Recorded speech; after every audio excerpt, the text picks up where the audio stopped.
So welcome everyone to our first panel, where we will talk about why green and blue infrastructure are so better than gray when supporting the increase of biodiversity. So my name is Jure, as Manfred mentioned. I'm president of Slovenian Green Infrastructure Association, and I'm really happy to introduce my four panelists for the session, starting from Mr. Stefan Leiner, head of Biodiversity Unit from DG Environment at European Commission. Then we have Eleonora, a member of the European Parliament, the Greens. Then we have Justine Guiny, International Biodiversity Policy Officer at Birdlife Europe and Central Asia. And last but not least, we have also someone from the industry, that's Stephan Beerends, a director of Sempergreen. Before starting the panel, just a bit of housework. So for all the participants who are watching us, we want to make this panel interactive. So you are not able to ask the questions, by speaking, but you are highly recommended or asked to put your questions into the Q&A section of the Zoom, and we will try to answer them as we go. So let's talk about biodiversity. So we all know that it's a fact that biodiversity is in crisis across Europe and also in the world. So increasing urbanization has led us to a situation where basically biodiversity is in danger and restricted only to some areas. And I just recently read one report from, I think it was from Berlin, where actually they were pointing out how the pollinators are dying in the cities. So it's important to get them back. And this sort of relates to first question to the panelists. I would really like from you to tell us how you see the importance of reconciliating ecology and urban development to increase biodiversity. So maybe we start with you, Justine, and then followed by European Commission, by Stefan, and so on. So please. Thank you very much, Jure, and thank you for the invitation to this interesting discussion. Well, I think there is a lot of work, of course, to still do in reconciliating ecology with urban development, although there has been a lot of improvement as it has already been presented. I think the first one is to ensure to avoid as much as possible urban sprawl, but rather look into the opportunities of redeveloping also the city into greener spaces. So for instance, there are a lot of areas in cities that are abandoned, like for instance, old factories, or for coastal cities, old ports that can be restored into real nature. So I think there is also scope for pushing more large-scale nature restoration within cities by really redeveloping these areas that have been abandoned. So that's something that is an important agenda for cities, and that's where cities can really get involved into the restoration agenda. Of course, this requires financial incentives from the municipalities, because it's often cheaper to extend cities and build on empty green spaces than reusing these areas that are abandoned and converting these areas into real nature. But that's something that is really important. And then also in terms of at the stage of development, there is really a big scope in making sure that landscape designers and ecologists talk more rather than seeing issues once development has already happened. So of course, this is happening more and more, but there is really a need to increase this communication and make sure that urban developments are not harmful to biodiversity in the first place, and also make sure that developments are, of course, good for climate. We saw that having green spaces are really, really important for climate adaptation from the previous presentation.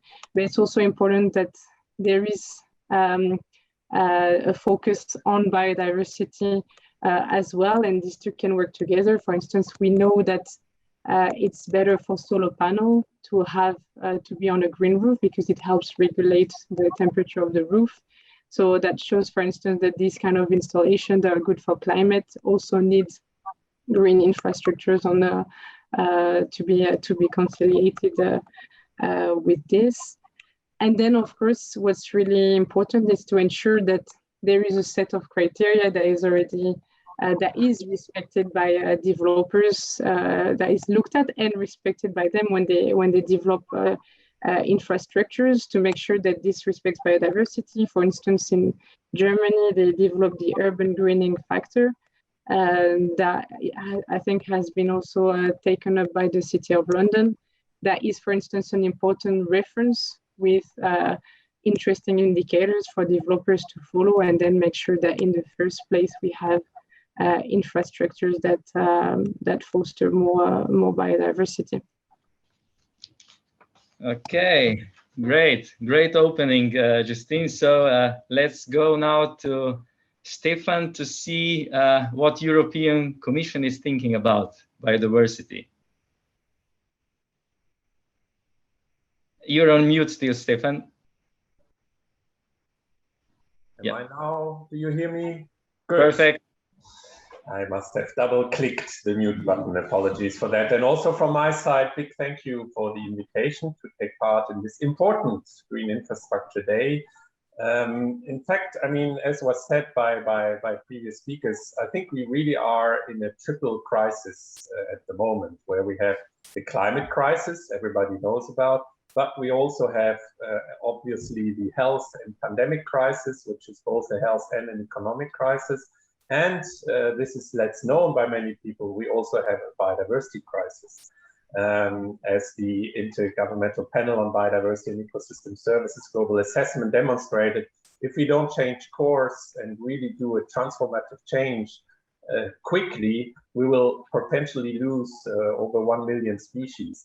And moreover, these three crises are totally interdependent, because the destruction of nature, the structure of healthy ecosystem, is also fueling climate change, and climate change will be one of the biggest threats to biodiversity. Same things for the pandemics. It's really encroaching more and more on nature that fuels the emergence of these zoonotic diseases.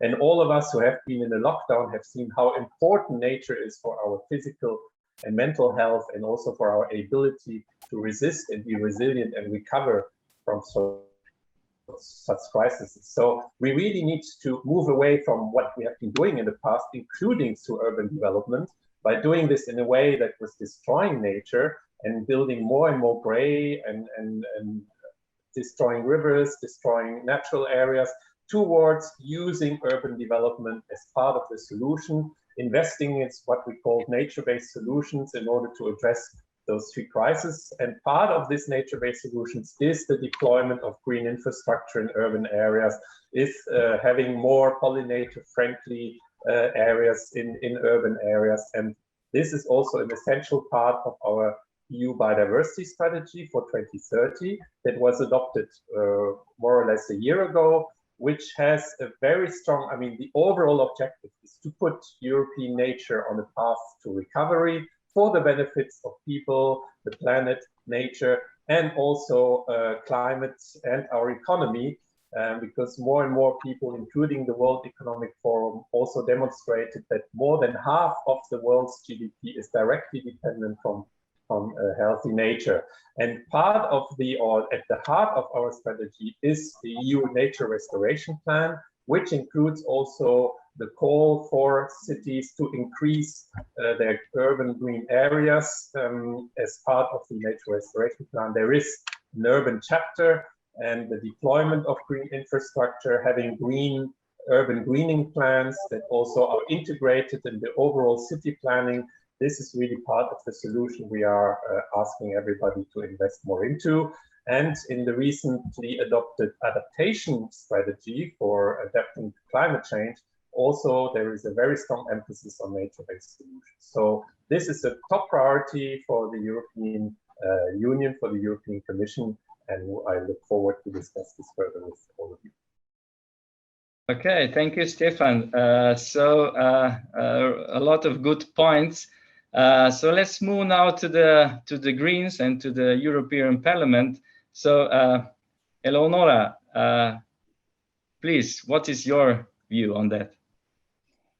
Well, the answer would be it is crystal clear and simply crucial that we reconcile with nature, and we restore a new balance with nature. And I completely agree with what I have heard so far. It is such an important priority that we have now to really make it happen, because the thing now and the challenge now is not only put money where the mouth is, so being consistent with this transformation and with the declaration, but also create a legal framework and binding objectives that guide policies at European and at the national level.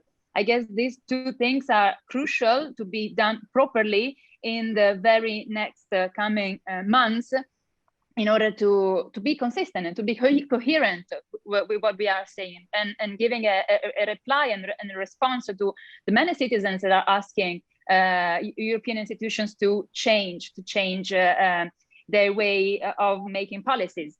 I just make an example that struck me a lot. I read a few days ago a report by Greenpeace in Italy.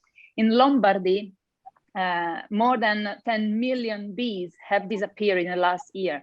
10 billion bees. This is incredible. We are seeing really this loss of nature and of biodiversity completely is in everyday life. And this is, of course, as has been said, a number of causes, but of course, climate change is there, is one of the reasons, but also the use of chemicals and pesticides. And we have to reduce and abandon the use of such polluting substances. And what I really very much appreciate the presentation by Mr. Kornick, and in particular one slide struck me a lot. It was a slide of projected heat waves and space dedicated to nature in urban areas and in cities. And since I come from Italy and from Lombardy, which is one of the areas in Europe which is the most urbanized, and where soil consumption has been taking place for such a long time, and we will facing this kind of threat, and we have out there the solutions to reverse and to try to make a positive change in our cities. And luckily something is moving, but we have to move fast. That's also the other message I would like to share with you.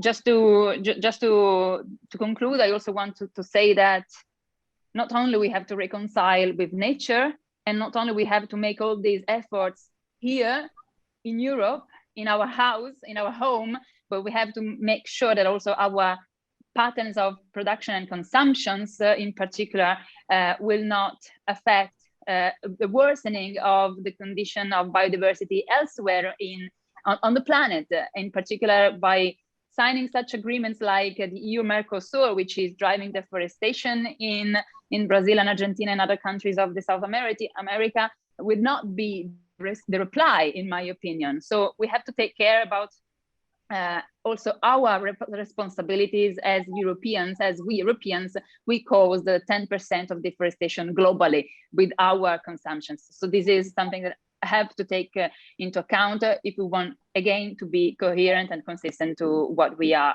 saying. Very good. Thank you. Thank you, Eleonora. I mean, the 10 billion bees dying, that's really, I mean, I didn't hear that, but, you know, it's dramatic. So to conclude this part, Stefan, maybe you, because you are coming from the industry, you do a lot of communication with the architects, municipalities, and so on. So you might have also a certain view on this. What is your point of view? Thank you, Jure, and good morning, everyone. Good to be part of this panel. We just wrote a white paper on the subject, and we think that this is extremely important.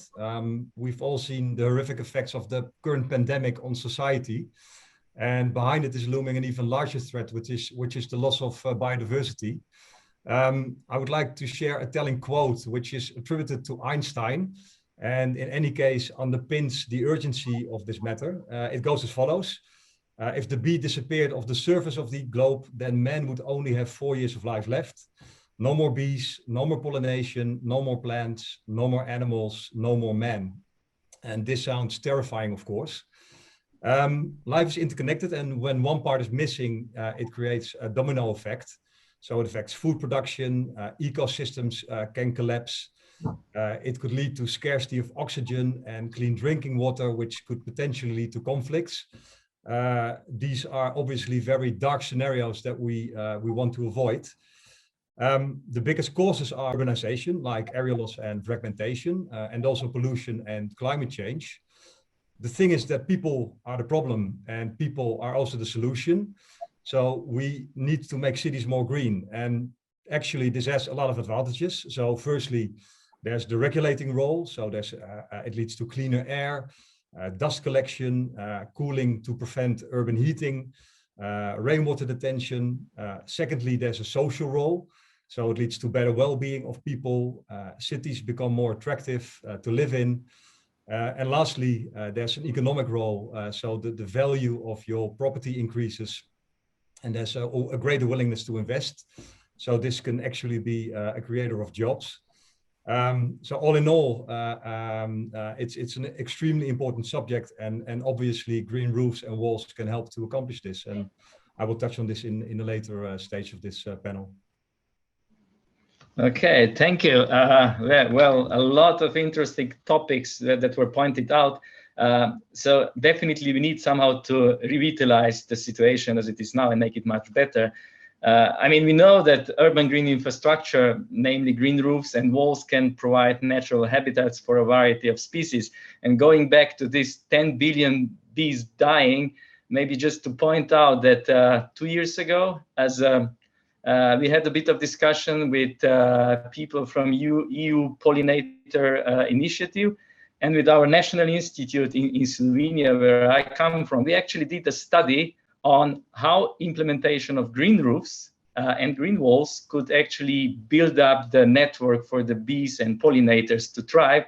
And believe it or not, on the roof, we were able to find green roof, we were able to find up to 11 pollinators per square meter of green roof, just like that. Before it was black, we did the green roof, and suddenly per square meter you can have 11 pollinators, with food, with places to hide. So it's really a thing that is proven that it works. So really the question to all of you, and maybe starting again with biodiversity unit, so with European Commission, Stefan, how do you really pursue specifically, the potential for green infrastructure solution? I mean, you have already mentioned something at the beginning, the policies, but, green infrastructure in urban areas to bring back biodiversity to the cities. What is the view of the Commission?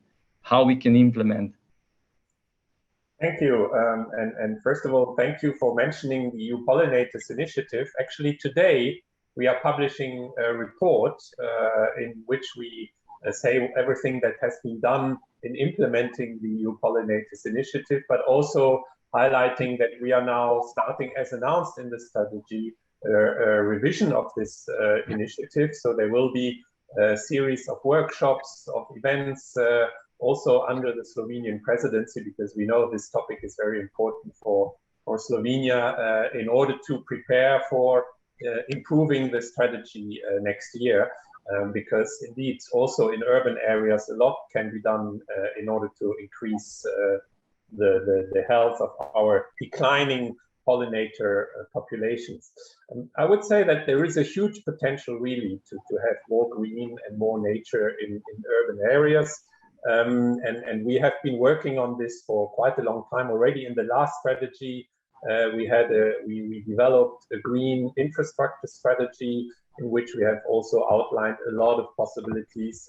Our research colleague had the whole Horizon 2020 research agenda on nature-based solutions and deploying green infrastructure in urban areas. And this all will also be enhanced and continue in the future. But I also think that we have to be careful, as we could also do things the wrong way by, for example, using invasive alien species, by, for example, using non-native species, by, for example, doing things that go counter to the objectives of biodiversity. And this is where we really need to bring all of the various competences together, so that you have the expertise for nature, for urban development, for climate change, for all of those actors to work together in a very coordinated manner from the outset to make sure that we exemplify these win-win solutions. Maybe there is a last point I want to raise, is this whole recovery and agenda. I mean, we are going to invest from the EU, will invest, I think, close to 2 trillion euros in the recovery. And if you count all the investments from the member states together, I think these are about 15 trillion euros that will be invested in the years to come. But what we have seen that some member states in their national recovery plans, they have included investing in really away from destructive practices towards the protection and the restoration of nature. But several member states have totally ignored that agenda, also biodiversity, and we still see a lot of tendency to invest in the business as usual, to really do things that are detrimental to nature-based solutions, that are detrimental to our nature. So this is really a huge opportunity now to put everybody together and to make sure that we de-invest from those destructive practices and invest more into these nature-based solutions, because indeed, as we mentioned, there is a lot of potential to have a joined-up agenda that is good for climate, good for people, and good for nature, and good for our economy. Very good, thank you. Interesting, yeah, I'm from Slovenia, so we need to put some pressure on our leaders that they put this on the agenda for the next presidency. Going to the industry, so Stefan, so the industry's point of view, how is it perceived? How the green infrastructure, green roofs, green walls that you are designing and installing around the world, around the European systems, how do you see this for bringing back the biodiversity? Well, we have been doing this for 25 years, so there's a lot of experience already. So there's a great potential for green infrastructure solutions. Firstly, the roofs and walls provide a safe habitat for insects and birds in busy urban areas, and they are perfect for application on unused city space, i.e. roofs and facades. Secondly, if planned effectively, green roofs and walls connect green spaces in and outside of cities, so they form stepping stones for insects to move safely between them. And this combats one of the major causes of biodiversity loss, which is the fragmentation of habitats. Behind me, you can see an example of stepping stones in a residential area in Almere, which is a city in the Netherlands. And it's one of the Sempergreen projects that we're obviously very proud of. Thirdly, the roofs and the walls combat causes and effects of climate change, which is another major cause of biodiversity loss, by absorbing CO2 and particulates, and also act like a rainwater buffer during extreme rainfall. Fourthly, very important, if we want to consolidate the building of more houses to combat the housing crisis in Europe and also combating climate change, then building and renovating nature inclusive is basically the only way to move forward. And finally, very interesting, you just touched on the subject, is a study we did in 2015 together with the Dutch Butterfly Association. And we conducted a research into the subject and concluded that Sempergreen's vegetation blankets can make a functional and effective contribution to biodiversity. One sec. So this research was divided into a few sub-studies to determine whether our 3 mets, sedum mix, sedum herbs, and bees and butterfly can contribute to biodiversity in urban areas.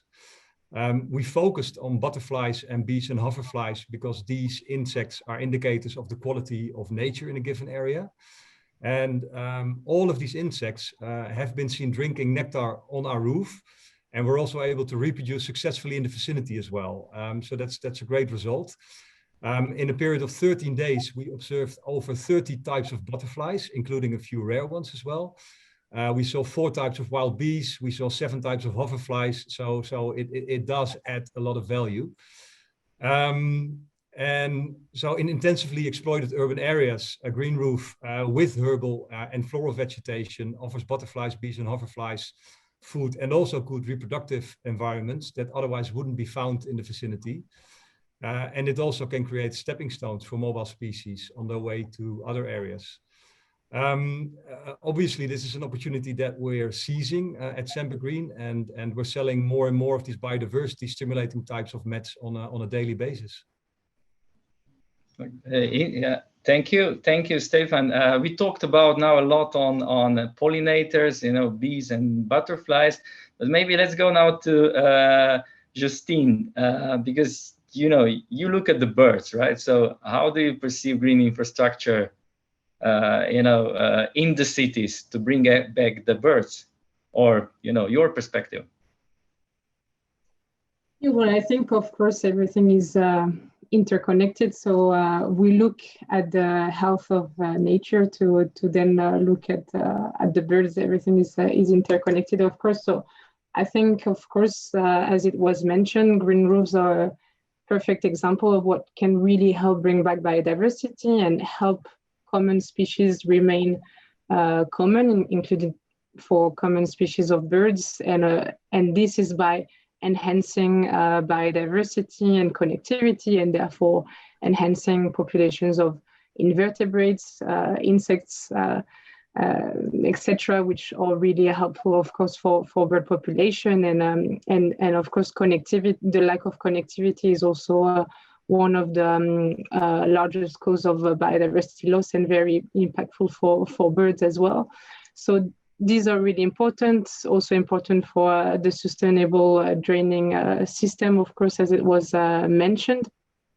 But then there are, of course, other measures that are really important in terms of integrating biodiversity, let's say, in the fabric of the city. So, and I think for this, it's really important to apply basic ecological principle if we are to indeed bring back a population of birds, but also of other important species. So it's not only about making cities greener, but I think if I can echo what Stefan was saying earlier, it's about also doing it in the right way. So for instance, if I take the example of road verges, we need to really better design them to ensure that we have a mix of species of trees and flowers that do benefit birds, pollinators, and of course other species, and ensure this connectivity. I mean, diversity of plants is really, really so important. And indeed, preferably having local species of plants is necessary. Like for instance, for birds, most are not plant specific. So the most important for birds is wildlife variation. So the more complex we have a vegetation structure in cities, the better it is to really ensure the food chain. Often we make the mistake also in cities to have straight lines of trees, for instance, and I think it's important here to avoid this when possible, to avoid, for instance, creating wind tunnels that don't actually help biodiversity to come back. So These are the things that are really important if we want to be serious on bringing biodiversity back into our cities. And then, of course, we need to phase out harmful practices such as pesticides, for instance. We were mentioning pollinators.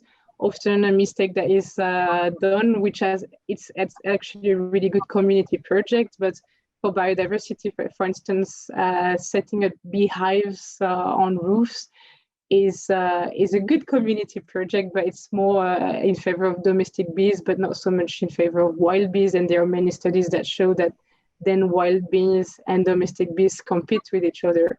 And we know that 70% of pollination comes from wild bees. So that's really these kind of things that need to be taken into account by municipalities. And that's why I was saying earlier that there is this dialogue that needs to happen with ecologists as well to make sure that things are done in the right way. And it's the same for green roofs, that of course you have the right species of plants that are on green roofs, for instance.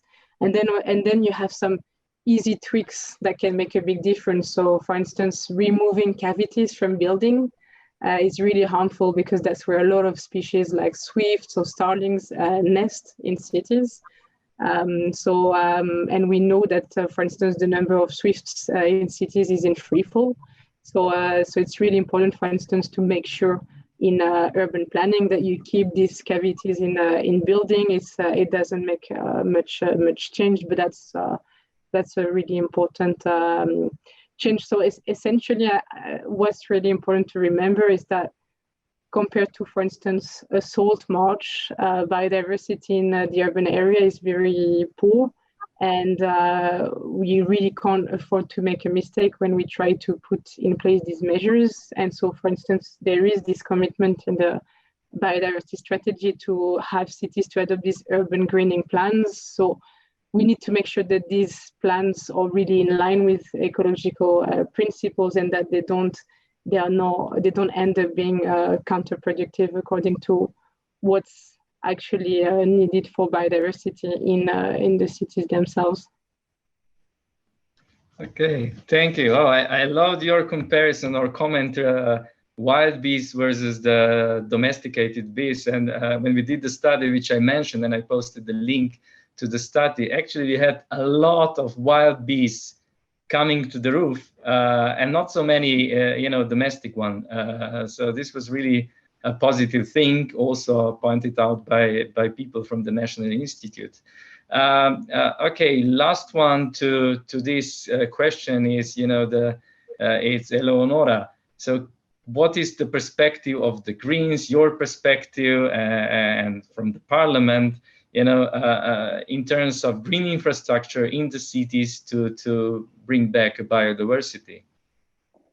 Well, I completely agree with what has been said, and I don't repeat the great potential that green infrastructure has, and it's now crystal clear that this is the way we have to go.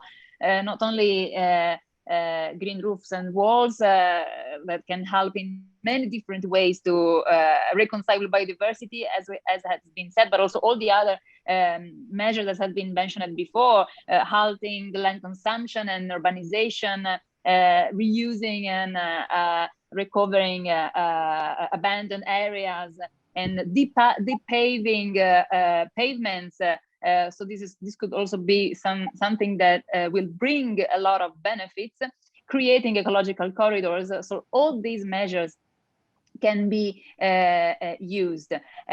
What we did also in the past when we adopted a report in the Parliament calling for the revision of the EPBD, the European Directive for the Performance of Buildings, for example, there we called for specific measures to reinforce and to introduce solutions based on nature, such as green roofs and walls, for example. And we ask precisely about that. And we are asking precisely about that also in the report we are about to vote in the ENVI committee today, actually, on the biodiversity strategy, the position of the Parliament on the biodiversity strategy put forward by the Commission, where we ask, for example, minimum share of green roofs on new buildings. This could be another idea in order to foster the spreading of these important measures that can have such huge benefits. So this kind of legislative asks should be translated then in legislative proposal by the Commission, and I'm sure that this will happen, especially when we will have the package for the Fit for 2030 package released in late July this year, where also the EPBD revision will be there, for example. So taking nature-based solution also in those piece of legislation will be crucial.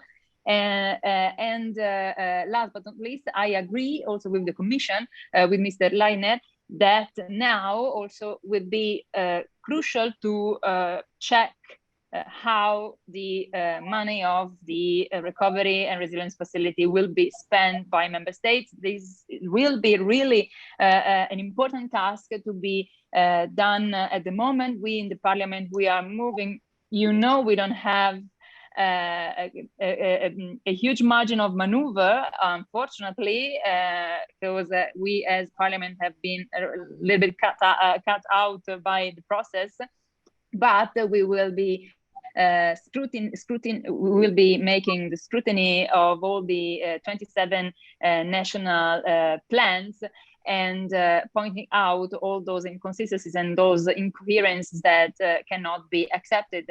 And as the Commission has said, not all member states have been really working, taking into account the biodiversity dimension as it should be.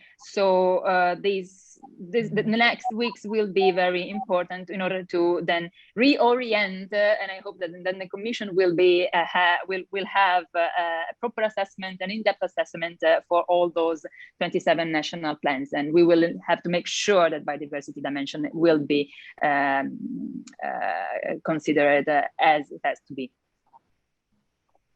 Okay, thank you. So actually, it leads me to my next thought and the questions to you. So you mentioned biodiversity strategy 2030, and as I can recall, there is written that all the cities in European Union, about 20,000 people, would need to have a strategic plan how to integrate green urban infrastructure.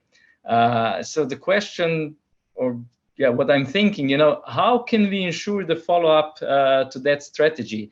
I mean, it was mentioned before, if the municipalities, sometimes they don't really know how to approach that. I mean, we have heard that, planting the trees in line will make a wind tunnel, which will, not bring back the biodiversity or the birds or whatsoever. So the question to the panelists, and maybe we can stay, with you, Eleonora, to start, do we need these regulatory measures really to systematically integrate green infrastructure into the urban planning? So do we need more guidance? Do we need some mandatory provisions to do that?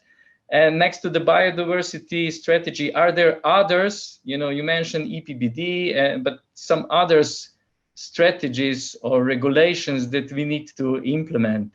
So how can we do it that it will really happen? Yeah, I agree, and I believe that we need more precise guidance and also mandatory requirements to be followed in order to spreading green infrastructure across all our 27 countries and at the local level.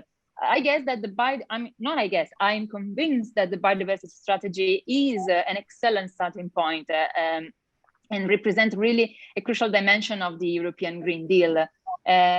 The text that we are voting today in the Commission, in the committee, in the ENVI committee, will basically call on the Commission to set specific and ambitious binding targets. And this has been something that I mentioned at the beginning. Without binding targets, we haven't achieved any real positive results. on the contrary, the loss of biodiversity continued. So we really need binding targets and ambitious binding targets on urban biodiversity, on nature-based solutions, on ecosystem-based approach, and green infrastructure. So I really believe that, as I said, also, for example, introducing measures such minimum share of green roof on new buildings would be one positive step forward. Supporting urban farming, for example, the planting of fruit trees, for example, no more use of chemical pesticide and fertilizers, and increase in general the amount of green spaces. So other measure that can be taken, for example, is integrate to the green infrastructure into the environmental impact assessment and into the strategic environment assessment. This also is something that I guess it's important to be done. And one last point still on the biodiversity strategy would be really, and this is, I'm very attached to this point, really to introduce a legal framework to protect soil, which is of course now absent in the European laws, and really need to protect soil from increasing threats such as the consumption, but also pollution. So I really hope that the Commission will deliver on that. And we, the Parliament, we are asking these strongly. Other measures, but I'm sure the Commission will be more detailed on these. I very appreciate the launch of the new European Bauhaus initiatives, which is something that try really to mobilize a new way of conceive our urban areas, bringing back nature, but also inclusiveness and sustainability in general. So, and also new kind of aesthetics, trying to making our cities even nicer. And this is really important in my opinion. So, all in all, I also would like just to repeat that a new course in urban development clearly needs a financial leg, and we have already mentioned that, and make sure that not only the 37% target, which is there in the use of the recovery, European Recovery Facility, will be spent accordingly and appropriately, but also the entire amount of the money will have to respect the do not harm principle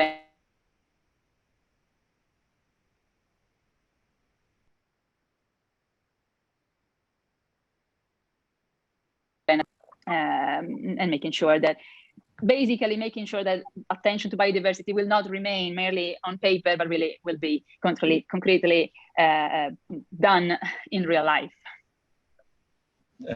Thank you. So now maybe I will try to comment. There are a couple of questions also which relates to the topic that we have. So one of the question was, how we can, and that's a question maybe to European Commission, so to Stefan, how we can make it happen. And the question is from Nikolai.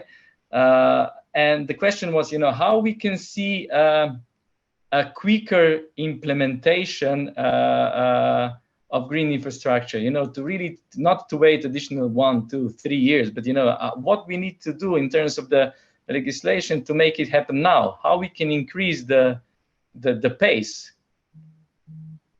What kind of strategy, policies are there that might help us, next to biodiversity? Well, first of all, I agree that time is key, and there is a huge urgency here. Also, all these scientists tell us that the next 10 years will be crucial and are a little bit the last chance to avoid running into a brick wall where we overpass tipping points of this combined biodiversity, climate, and health crisis. So now or never, we really need to engage in this transformative change. But this is also the opportunity for me to respond to some of the questions or the remarks that the colleagues have made. Obviously, for example, developing EU legislation takes time. You have to do a full impact assessment, and we are now working on the legally binding nature restoration law with legally binding restoration targets. and we are doing the impact assessment, which is a huge work for this.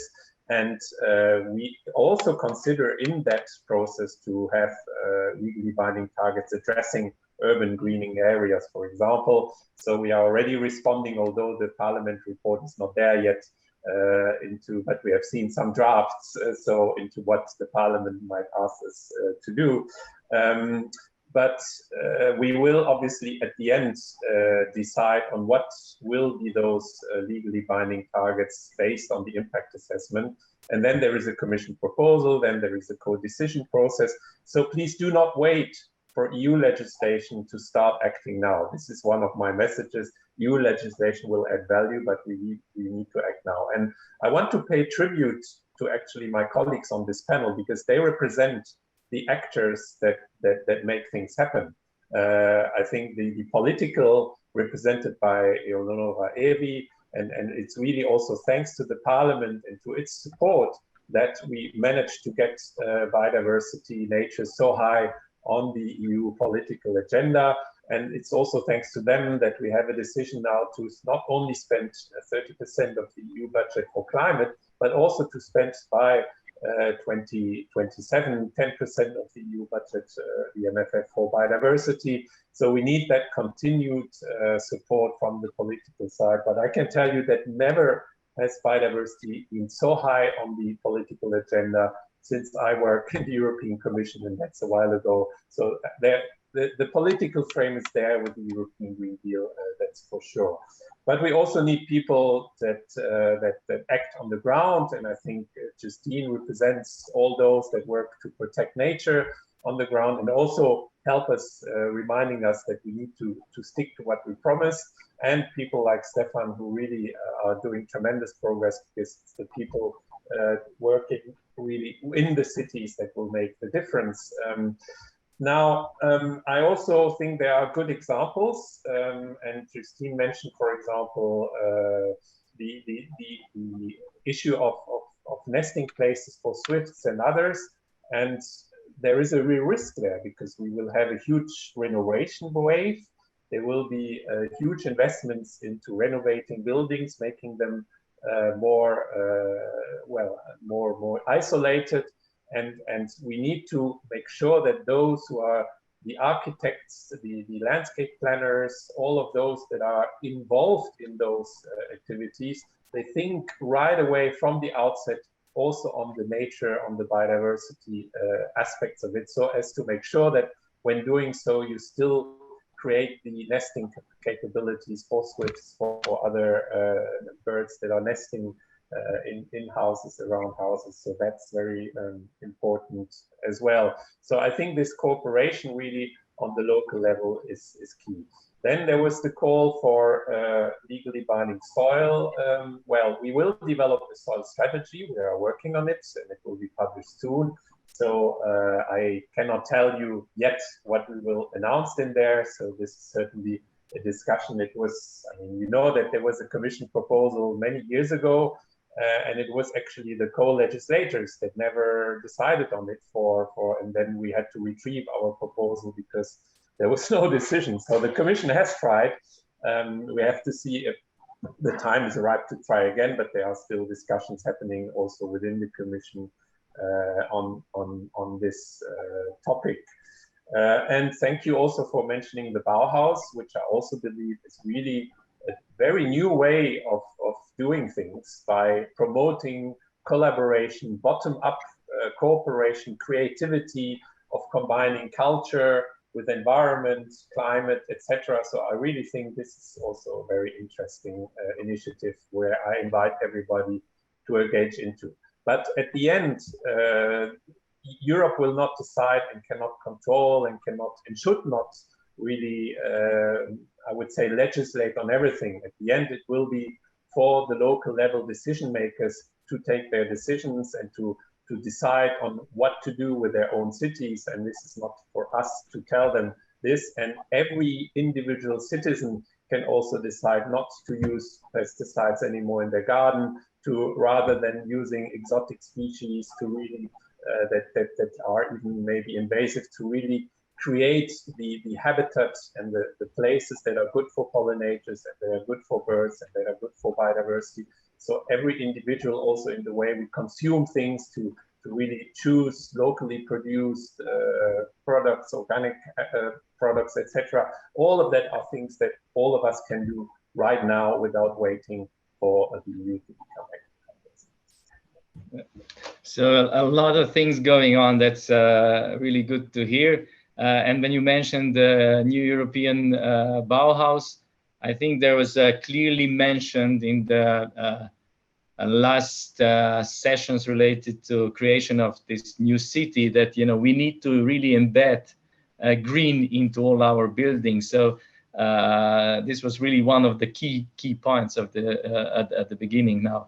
So going to you, Justine, your perspective on regulations, you know, how to integrate them fast. Yeah, I think a lot has been said already, and I second a lot what has been said also by Eleonora at the beginning. I think for the commitment in the biodiversity strategy on urban greening plans, I think it's important that they're made binding and that they abide by strong criteria to ensure that biodiversity is protected and enhanced, that we have a diversity of plant species, that we have proper impact assessment, reduction of pesticides, and so on. So I think this is really crucial. But I also wanted to make the link, since we're talking about this, the Green Deal and the biodiversity strategy, which is also a comprehensive approach in bringing back biodiversity overall in Europe, which I think cities have a really important role to play in supporting it, in supporting this transformative change. And I think here they can also get a lot involved in the restoration agenda, and in this restoration law that is being currently developed by the Commission. So I think we haven't mentioned this yet, but cities can play a role in also helping to restore nature outside, and this is very much in their interest, because, for instance, if you restore wetlands outside of the city, then it can prevent cities from being flooded. It can help provide water during drought, and of course, it's very good for biodiversity and climate change. So this is also the agenda of nature restoration of natural habitats on a large scale is also really relevant for protecting cities, of course, and there are many examples of that where cities have really benefited from this. And then you have nature restoration that can be undertaken on a fairly large scale within the metropolitan area, and we know that it can be any large project as such can be challenging to implement for cities, because there are many coordination levels. For instance, if cities want to restore the rivers that are going through their cities, it may be challenging for them to get in touch with the water authorities and so on and so on. So the restoration law can really provide this kind of also top-down framework that could enable this kind of measures. And cities have also a big role to play in helping to fund these national restoration plans and so on, and really supporting this agenda. So I think it's also an important one that can be really supported by cities as well in their own benefit as well, because as it has been said many times in this discussion, we are in a biodiversity and climate crisis. There is a big urgency to act, and therefore we need to also look at what is really needed to bring biodiversity back also on a large scale. So, and that means a combination of course, the measures that we mentioned, like green roofs and bringing green back into the cities, but also ensuring that cities support this nature restoration agenda, because we need to bring natural habitats back if we want to also help endangered species, which is a bit harder to do with only green roofs, for instance. So it's really a combination of both, and the biodiversity strategy and what is currently being developed at EU level can really help bring the best of both worlds together. Thank you. And now, last but not least, and our session is close to the end. Maybe just few words, Stefan, from you on the legislation. I have also seen there are a couple of questions more in the Q&A. So we answered some of them already during our discussion. Plus, there will be new sessions following up, which are answering specific questions. But to you, Stefan, in few words, your point of view or the industry point of view. Well, from our point of view, to speed up the momentum that we're seeing, we need regulatory measures to provide handles to all parties included in green infrastructure, because it will help to keep the nature inclusive building top of mind, and it will speed up the process. This has been said by Stefan and by Eleonora, and I think by all of you, that vital is translation of these EU policies into local action. And as a company, we play an active role there. So we work closely with city councils to adopt green solutions into local regulation. For example, in one of the biggest cities in the Netherlands, in Utrecht, we're part of a private-public consortium that's making significant progress on this field. And it's interesting to read one of their objectives, which is as follows.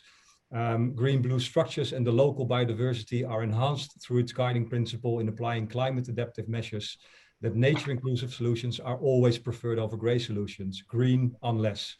So there's a lot happening over there, and we in cooperation with all the parties like architects, property developers, we are playing our role to stimulate this. In terms of legislation and policies, I mean, it's very practical from our point of view. So things like green tramways and other traffic infrastructure like roundabouts that need to be green, green bus and tram stops that we're already doing a lot of projects in Europe. Effective water management, so detention is a big subject that we're dealing with. Moving traffic underground, green parking lots, and so on and so forth. So there's a lot to be done, and so that's our point of view. Okay, thank you. So I think we are to the end of the session now, because the another one is actually starting in 13 minutes from now, and I want that people can have some break. Thank you to all panelists. I think it was a great start of today's day, and also that our participants enjoyed the session and basically learn how should we work towards biodiversity increase. So I'm concluding this session. Thank you to everyone, and stay online. 13 minutes break from now. So the next session, which will talk about how to turn buildings into the carbon sink to drive the energy and climate transition, will start at 10:30 sharp. So grab a coffee, have a technical break, and come back 10:30 sharp. Thanks to everyone. Thank you. Thank you. Thank you. Thank you. Bye.